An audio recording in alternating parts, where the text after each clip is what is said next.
বাংলার দিকে দিকে রাস্তা রোগ, বেহাল রাস্তায় মর্মান্তিক ছবি, স্ট্রোকে আক্রান্ত রোগীর ভোগান্তি, খাটিয়াকোড়া হাসপাতালে পথে ওই রোগী। আর কতদিন ঘুমাবে মমতার সরকার?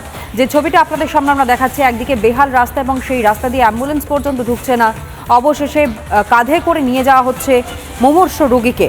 স্ট্রোকে আক্রান্ত রোগী, তাকেই নিয়ে যাওয়া হচ্ছে খাটিয়া করে হাসপাতালের পথে। যে ছবিটা এই মুহূর্তে আপনাদের সামনে তুলে ধরছি, লাগাতার গোটা বঙ্গের বিভিন্ন জায়গা থেকে কার্যত একই ছবি ধরা পড়ছে, কিন্তু তারপরেও কোনো হেলদোল নেই রাজ্য সরকারের, রাজ্য প্রশাসনের। যে ছবিটা আপনাদের সামনে আমরা দেখাচ্ছি, যথেষ্ট লজ্জার এবং নিন্দনীয় একটি ছবি।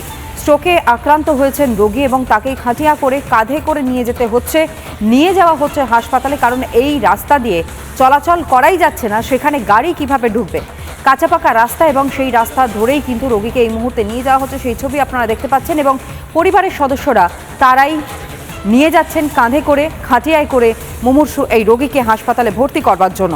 আর কতদিন এই সব ছবি দেখবার পরও চোখ বুজে ঘুমিয়ে থাকবেন মমতার সরকার?